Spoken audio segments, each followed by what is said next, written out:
महाराष्ट्राच्या राजकारणात नवा अध्याय. सुनेत्रा अजित पवार यांनी उपमुख्यमंत्री पदाची घेतली शपथ.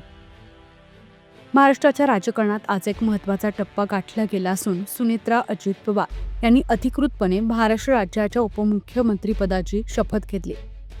राजभवन येथे पार पडलेल्या शपथविधी सोहळ्यात राज्यपालांच्या उपस्थितीत त्यांनी हे पद आणि गोपनीयतेची शपथ स्वीकारली. याआधी दुपारी राष्ट्रवादी काँग्रेस पक्षाच्या प्रमुख नेत्यांची महत्त्वाची बैठक पार पडली. या बैठकीत पक्षाच्या गटनेते पदाबाबत निर्णय घेण्यात आला. त्यानंतर संध्याकाळी 5 वाजता सुनेत्रा पवार यांनी उपमुख्यमंत्री पदाची जबाबदारी स्वीकारली. राज्याच्या राजकारणात निर्माण झालेल्या अस्थिरतेच्या पार्श्वभूमीवर हा निर्णय अत्यंत निर्णायक मानला जात आहे.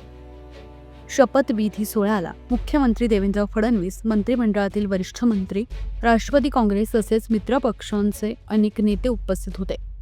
शपथविधीनंतर सुनेत्रा पवार यांचे अभिनंदन करण्यासाठी राजकीय नेत्यांनी राजभवनात गर्दी केली होती.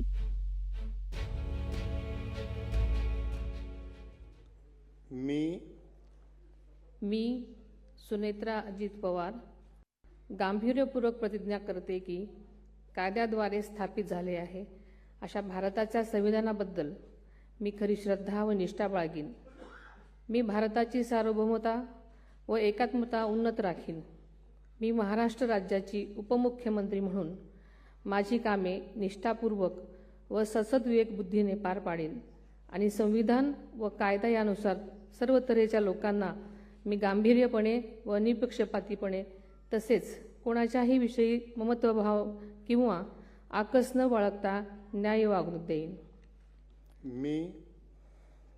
मी सुनेत्रा अजित पवार गांभीर्यपूर्वक प्रतिज्ञा करते की महाराष्ट्र राज्याची उपमुख्यमंत्री म्हणून माझ्या विचारार्थ आणली जाईल किंवा मला ज्ञात होईल अशी कोणतीही बाब अशी उपमुख्यमंत्री म्हणून माझी कामे यथायोग्य पार पाडण्यासाठी आवश्यक असेल ते खेरीज करून एरवी मी कोणत्याही व्यक्तीला किंवा व्यक्तींना प्रत्यक्षपणे वा अप्रत्यक्षपणे कळवणार नाही किंवा त्यांच्याकडे उघड करणार नाही.